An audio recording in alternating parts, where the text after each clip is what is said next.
नमस्कार. श्री स्वामी समर्थ. तर प्रत्येकाच्या आयुष्यामध्ये आर्थिक कटकट असते. काही ना काही संकट असतात, वादविवाद असतात. तर आर्थिक अडचण आहे, आर्थिक कटकट आहे, वादविवाद आहे. तर याच्यामधून कायमस्वरूपाची सुटका होणार आहे. तर ती सुटका होण्यासाठी आपल्याला काय उपाय करायचे आहेत ते आपण आजच्या व्हिडिओमध्ये पाहणार आहोत. त्या अगोदर चॅनलवरती नवीन असाल तर तुम्ही चॅनलला सबस्क्राईब करा आणि कमेंटमध्ये श्री स्वामी समर्थ लिहायला विसरू नका. तर आपल्याला काही उपाय करायचे आहेत जे की मिठाच्या आत असलेल्या आकर्षणामुळे सकारात्मक ऊर्जेचा संचार आणि त्यावरील उपायामुळे आयुष्यातील अनेक समस्या संपणार आहेत. आपल्या जीवनात मिठाची चव खूपच महत्त्वाची आहे. जीवनात मीठ जास्त असो किंवा कमी नुकसान होतं. मीठ हे आरोग्याशी संबंधित समस्या दूर करतं आणि ज्योतिषशास्त्रानुसारही संबंधित समस्या देखील दूर करते. ज्योतिषशास्त्रांमध्ये मीठ घरामध्ये सुख समृद्धी वाढवतं आणि राहू केतूचे अशुभ प्रभाव दूर करण्यासाठी देखील प्रभावी मानलं जातं. मिठाच्या आत असलेल्या आकर्षणामुळे आपल्या घरामध्ये पॉझिटिव्ह वातावरण तयार होतं. तर मिठाचा माता लक्ष्मीचा भाऊ मानलं जातं, कारण मीठ देखील समुद्रातच मिळतं. तर मैत्रिणींनो, महिलांनो, मित्रांनो, मी नेहमी काचेच्या भरणीमध्येच मीठ ठेवते, नाहीतर त्याचे आपल्याला शुभ परिणाम मिळत नाहीत. मिठासाठी वेगळी भरणी असावी. काचेच्या स्वच्छ भरणीमध्ये स्वच्छ मीठ भरून ठेवावं. त्याच्यामध्ये चमचा देखील ठेवावा. चमचा तुम्ही प्लास्टिकचा वापरला तरी चालेल, परंतु स्टीलचा वापरू नका. जर तुम्ही कोणत्या वेगळ्या डब्यात ठेवलं असेल तर आजच मिठासाठी एक डब्बा किंवा भरणी आणून ठेवा, कारण ज्या उपायाविषयी आम्ही तुम्हाला डब्यात एक गुपित गोष्ट ठेवायची सांगणार आहे त्याच्याविषयी तंत्रशास्त्रामध्ये लिहिले आहे व सांगितल्याप्रमाणे तुम्ही मिठाच्या डब्यामध्ये ती लपवली तर तुम्ही तुमच्या आयुष्यातले सर्व अडचणींपासून सुटणार आहोत. तर सर्व अडचणी आपल्या दूर होणार आहेत. तर जीवनामध्ये सुख समृद्धी धन दौलत सर्व काही मिळेल. तर एका गोष्टीला समजून घ्या. ज्या व्यक्तीच्या घरामध्ये मिठाचा डबा असतो तो सरळ त्या डब्याची आर्थिक दृष्टीने संबंधित असतो. मीठ आणि हळद कधीही एकत्र एका डब्यामध्ये मसाल्याच्या डब्यामध्ये ठेवू नये किंवा मिठाच्या शेजारी हळदीचा डबा ठेवू नका. यामुळे घरामध्ये आर्थिक चाचणीचा सामना करावा लागतो.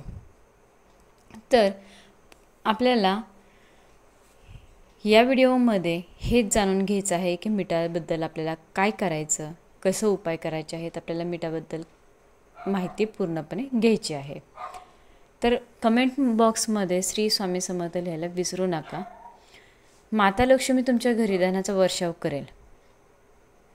तर संपूर्ण माहितीसाठी व्हिडिओ शेवटपर्यंत पहा. तुम्हा सर्व दर्शकांना नम्र विनंती आहे की आपल्या सर्वांच्या जीवनाचा मीठ हा अविभाज्य घटक आहे. जर जीवनात मीठ जास्त झाले तर अन्न चांगले लागत नाही, खारट होते. तर मीठ कमी असेल तर आळणी होते, आपल्याला चव लागत नाही. मिठाचं असं काही जास्त झाले तरी अन्न खारट लागतं, कमी झालं की आळणी लागतं, तर आपल्याला चव लागत नाही. मिठाचे असे अनेक उपाय आहेत ज्यामुळे आपल्याला दीर्घायुष्य प्राप्त होतं. त्यामुळे अनेक काही गोष्टी आहेत ज्याने आपले आयुष्य कमी करतात. मिठाचा उपयोग कशा पद्धतीने करावा तर अनेकांना फार माहिती नसेल, म्हणूनच आज आपण या व्हिडिओमध्ये सांगणार आहोत. स्वयंपाकघरातील मिठाचा उपयोग कशा पद्धतीने करायचा आहे हे सांगणार. आपल्या जीवनामध्ये अनेक संकटे अडचणी येत असतात. ते संकट मिठाच्या साहाय्याने दूर करण्यासाठी काही महत्त्वाचे उपाय आज आपण जाणून घेणार आहोत. तर मिठाचे अनेक प्रकार आपल्याला पाहायला मिळतात. ते वेगवेगळे प्रकार म्हणजे काळे मीठ असतं, सैंधव मीठ असतं, समुद्री मीठ आणि सामान्य मीठ असतं. तर वेगवेगळे मिठाचे प्रकार आपल्याला पाहायला मिळतात आणि हे मीठ आपल्याला सहज वेगवेगळ्या ठिकाणी उपलब्धसुद्धा होतं. तर ज्योतिषशास्त्रानुसार मिठाला चंद्र आणि शुक्र यांचा प्रतिनिधी मानलं जातं.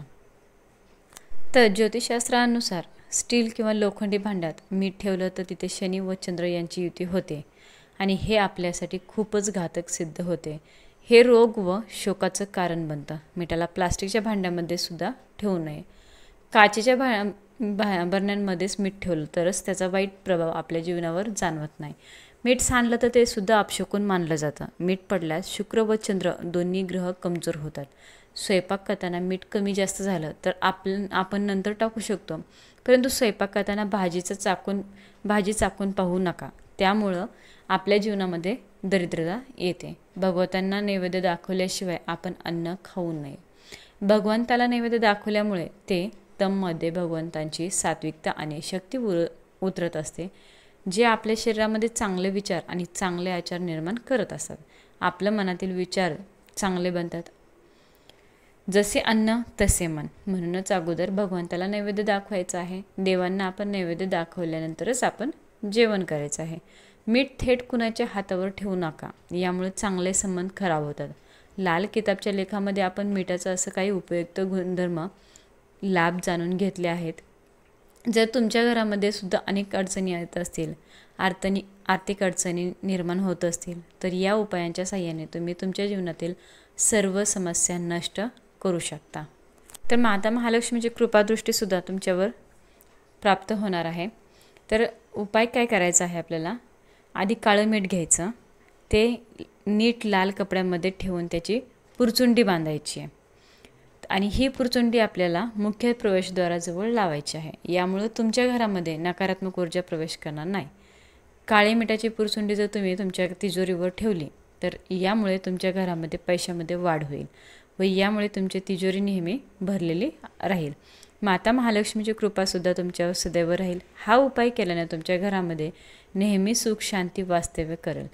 जर कुटुंबातील सदस्यांमध्ये वाद किंवा भांडणे होत असतील तर दररोज पाण्यात मीठ टाकून संपूर्ण घर पुसून घ्यायचं. असं केल्यानं घरातील निगेटिव्ह जी ऊर्जा असते ती बाहेर पडते आणि पॉझिटिव्ह वातावरण आपल्या घरामध्ये तयार होतं.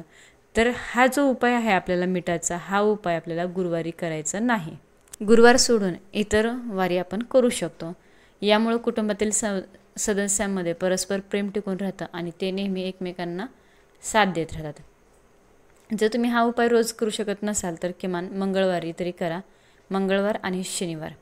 त्यानंतर दुसरा उपाय आपल्याला एक काचेची बाटली घ्यायची आहे आणि त्या काचेच्या बाटलीमध्ये आपल्याला मीठ भरायचं आहे. ही बाटली आपल्याला बाथरूममध्ये ठेवायची आहे. असं केल्यानं आपल्या शास्त्रामध्ये सांगितलं जात आहे की मीठ व काच हे दोन्ही राहूचे कारक आहेत. म्हणून जर आपण घराच्या एका कोपऱ्यामध्ये काचेच्या बाटलीमध्ये मीठ ठेवलं तर घरातील नकारात्मक ऊर्जा नष्ट होते आणि सकारात्मक ऊर्जा तयार होते. तर आपल्या घरामध्ये जी काही निगेटिव्हिटी असते ते बाहेर पडते आणि आपल्या घरामध्ये पॉझिटिव्ह वातावरण तयार होतं. तर स्टील भांड्यात मीठ ठेवलं तर अशा वेळी चंद्र व शुक्र यांची युती होऊन त्याचे परिणाम भोगावे लागतात आपल्याला. यामुळं जीवनामध्ये दुःख अडचणी निर्माण होऊ शकतात. घरामध्ये नेहमी पैसा खेळता राहावा असं वाटत असेल तर एक काचेचा ग्लास किंवा भरणी घेऊन त्यामध्ये मीठ ठेवा आणि हे मिठाने भरलेले ग्लास आपल्याला घराच्या नैऋत्य दिशेला ठेवायचं आहे. असं केल्यानं आपल्या घरामध्ये पैसा नेहमी खेळता राहतो.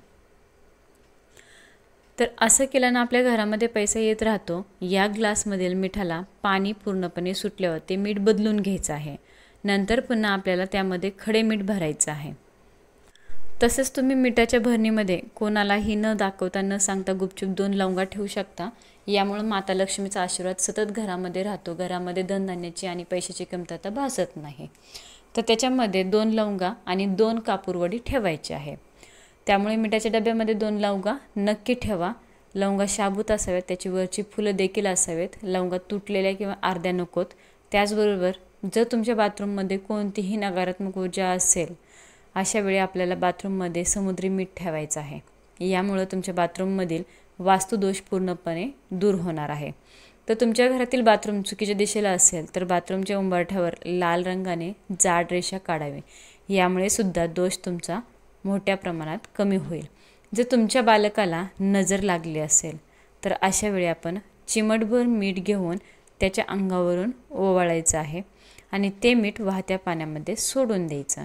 जर आपल्याला व्यक्तिगत नजर लागली असेल तर अशा वेळी मूठभर समुद्र मीठ घ्यायचं, आपल्या अंगावरून 3-4 वेळा उतरायचं, फिरवायचं आहे. त्यानंतर हे मीठ शौचालयामध्ये फेकून द्यायचं आहे.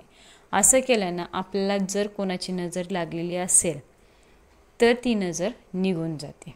एक वेळा वास्तुदोष दूर करण्यासाठी सुद्धा मिठाचा उपयोग केला जातो. जे काही उपायांनी आपण दोष दूर करू शकतो.